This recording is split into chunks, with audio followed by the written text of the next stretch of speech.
Obama on Manmohan Singh, Gandhis, BJP, Divisive Nationalism. In book, former US President Barack Obama says the time he spent with Manmohan Singh confirmed his initial impression of him as a man of uncommon wisdom and decency. Barack Obama's comments on Manmohan Singh and Rahul Gandhi in his memoir A Promised Land, widely reported last week, drew reactions from both sides of the spectrum, with members of the ruling BJP flagging the former US president's critical observations on the former Congress president.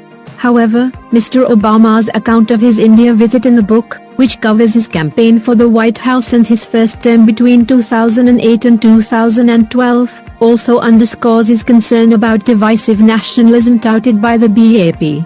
He also wonders whether impulses like violence, greed, corruption, nationalism, racism, and religious intolerance are too strong for any democracy to permanently contain.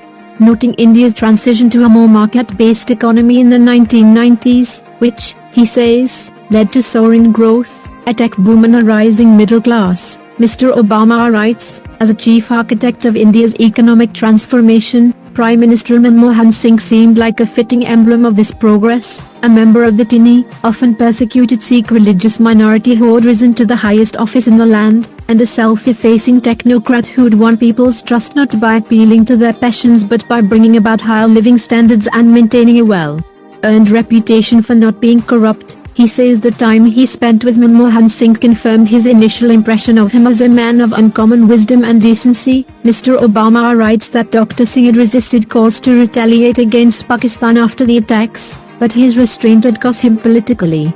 He feared that rising anti-Muslim sentiment had strengthened the influence of India's main opposition party, the Hindu nationalist Bharatiya Janata Party, BJP. In uncertain times, Mr. President, the Prime Minister said, the call of religious and ethnic solidarity can be intoxicating.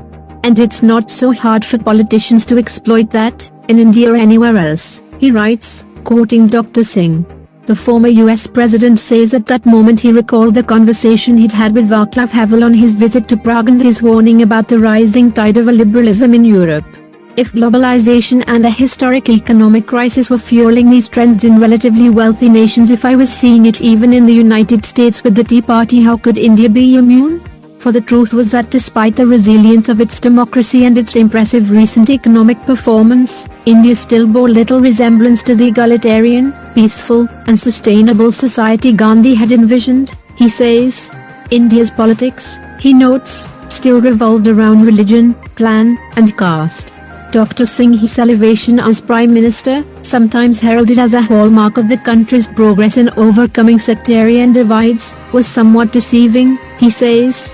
More than one political observer believed that she'd, Sonia Gandhi, had chosen Singh precisely because as an elderly Sikh with no national political base, he posed no threat to her 40-year-old son, Rahul, whom she was grooming to take over the Congress party, writes Mr. Obama. He describes a dinner he had at Dr. Singh's home, where Sonia Gandhi and Rahul Gandhi were also present. On Sonia Gandhi, he says she listened more than she spoke, careful to defer to Singh when policy matters came up, and often steered the conversation toward her son. He continues, it became clear to me, though, that her power was attributable to a shrewd and forceful intelligence. As for Rahul, he seemed smart and earnest, his good looks resembling his mother's. He offered up his thoughts on the future of progressive politics, occasionally pausing to probe me on the details of my 2008 campaign. But there was a nervous and formed quality about him, as if he were a student who'd done the coursework and was eager to impress the teacher but deep down lacked either the aptitude or the passion to master the subject. Later, as he drove off, Mr. Obama writes, he wondered what would happen when Dr. Singh left office. Would the baton be successfully passed to Rahul, fulfilling the destiny laid out by his mother and preserving the Congress party's dominance over the divisive nationalism touted by the BJP? Somehow, I was doubtful. It wasn't Singh's fault. He had done his part, following the playbook of liberal democracies across the post-Cold War world, upholding the constitutional order, attending to the quotidian, often technical work of boosting the GDP, and expanding the social safety net. Like me, he had come to believe that this was all any of us could expect from democracy, especially in big, multi-ethnic, multi-religious societies like India and the United States. Not revolutionary leaps or major cultural overhauls, not a fix for every social pathology or lasting answers for those in search of purpose and meaning in their lives. Just the observance of rules that allowed us to sort out or at least tolerate our differences, and government policies that raised living standards and improved education enough to temper humanity's baser impulses. Mr. Obama says he found himself asking whether impulses of violence, greed, corruption, nationalism, racism, and religious intolerance, the all-too-human desire to beat back our own uncertainty and mortality and sense of insignificance by subordinating others, were too strong for any democracy to permanently contain. For they seem to lie in wait everywhere, ready to resurface whenever growth rates stalled or demographics changed or a charismatic leader chose to ride the wave of people's fears and resentments, he writes. Please save the trees and nature, please subscribe to our channel. Thank you.